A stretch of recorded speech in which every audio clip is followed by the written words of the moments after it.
There are a lot of ways to lower your blood sugar for the long term. And by far, the glycemic index is one of the best ways.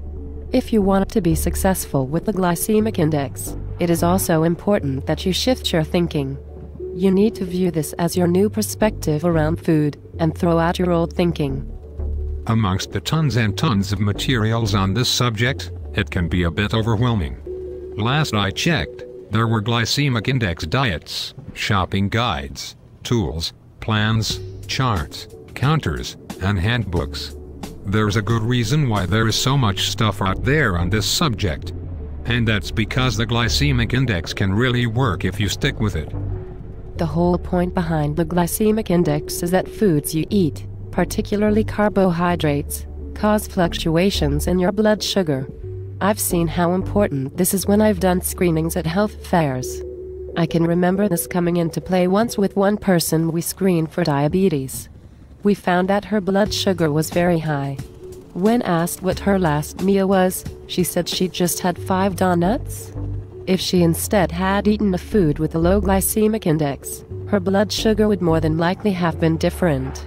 If your goal is to naturally control your blood sugar or control your weight, you should plan on making the glycemic index the cornerstone of your diet.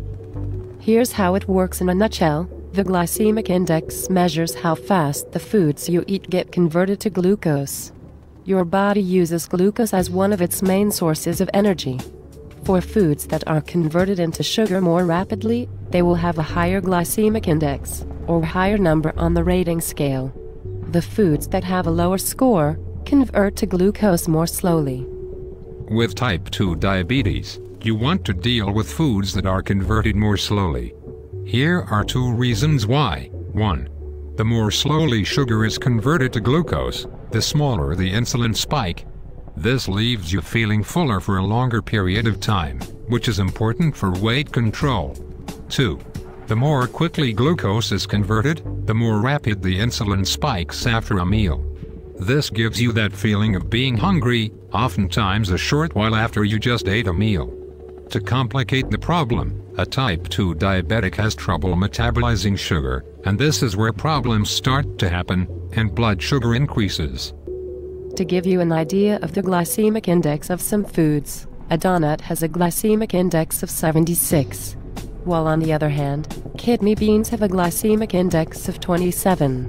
It's also important to note that sugar has a glycemic index of 100, and the scale is from 0 to 100. For type 2 diabetes, you'll want to choose foods that fall on the low end of the glycemic index.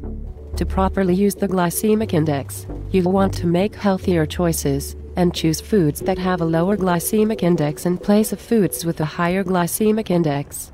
Over time, this is a very effective way to control your blood sugar through diet. In my 8+ years in the industry, the glycemic index is by far one of the best of many ways to control your blood sugar with diet. Get the free report of me breaking down the diabetes diet, what really works, and why most diabetes diets fail, at diabetesdietcures.net now.